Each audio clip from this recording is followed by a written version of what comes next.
आदमी ये देखकर चौंक गया कि एक फीनिक्स एक विशाल काले अजगर का पीछा कर रही थी, लेकिन अजगर फीनिक्स की बाधा में फंसे होने से भाग नहीं पा रहा था। जैसे ही फीनिक्स पहुंची वह मानव रूप में बदल गया। फीनिक्स अजगर को नानमिंग फीनिक्स अग्नि से भूनकर उसका स्वाद लेने की तैयारी कर रही थी। तभी आदमी आराम से आगे बढ़ा और उन्हें इस जगह पर लड़ने और उसे परेशान करने के लिए डांटा। अजगर उसे देखते ही तुरंत घुटनों के बल झुक गया, लेकिन घमंडी फीनिक्स इस तरह की उद्दंडता बर्दाश्त नहीं कर सकी। वह उसे जलाने की तैयारी करने लगी, लेकिन आदमी ने आसानी से उसे एक छोटे तोते में बदल दिया और एक ही चाल में उसे अपने मुर्गी खाने में लात मार दी। फीनिक्स से निपटने के बाद उसने मछली पकड़ने का इरादा किया, लेकिन अजगर उससे चिपक गया। अजगर ने खुलासा किया कि आदमी कभी दानव लोक का स्वामी था, जिसने 1000 साल पहले अमर और दानव दोनों लोकों पर शासन किया था। स्वर्ग के सबसे शक्तिशाली देव सेनापतियों को वह अपनी इच्छा से मार सकता था, लेकिन अंतहीन हत्या से ऊबकर वह शांति से मछली पकड़ते हुए एकांत में रहने लगा। संयोग से उसने अपने पुराने साथी का शिकार होते देखा और बचाने के लिए हस्तक्षेप किया। अजगर ने उसके जाने के बाद से दानव लोक के पतन पर शोक व्यक्त किया और उसे वापस लौटने की विनती की, लेकिन वह इंसानी दुनिया में जीने की अपनी इच्छा पर अडिग रहा। जब वह झपकी लेने की तैयारी कर रहा था, तभी एक महिला आसमान से गिरकर छत तोड़ते हुए उसकी बाहों में आ गिरी। वह स्वर्गीय दरबार के युवराज से भाग रही थी। इस अप्रत्याशित स्थिति को देखकर आदमी ने कुछ नहीं किया। जागने पर महिला ने उसे चुप कराने के लिए मारने पर विचार किया, लेकिन फिर कृपा के बदले दुश्मनी न करने का निर्णय लिया। तभी युवराज का आगमन हुआ। आदमी की सुरक्षा के डर से महिला ने उसे छिपे रहने के लिए कहा और पीछा करने वाले का सामना करने के लिए बाहर गई। युवराज ने उस पर अपनी मंगेतर होने का आरोप लगाया और उस दवा के बारे में बात की जो उस पर इस्तेमाल की गई थी, और आदमी की संलिप्तता का संदेह किया। महिला डटकर खड़ी हो गई और कहा, मेरे होते हुए आदमी को कोई छू भी नहीं सकता। युवराज ने प्रस्ताव दिया कि अगर वह उसके साथ लौट जाए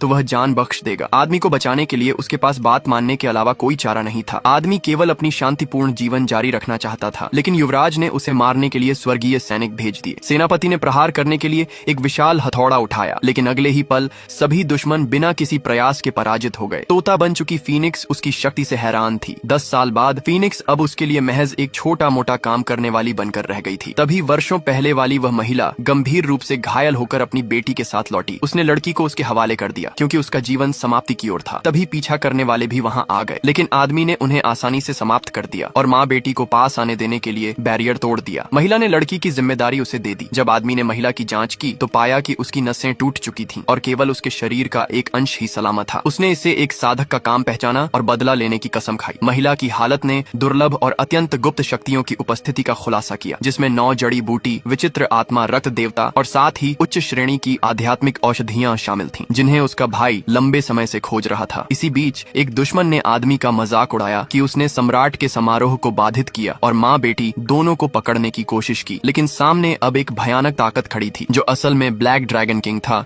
और टकराव बढ़ने ही वाला था।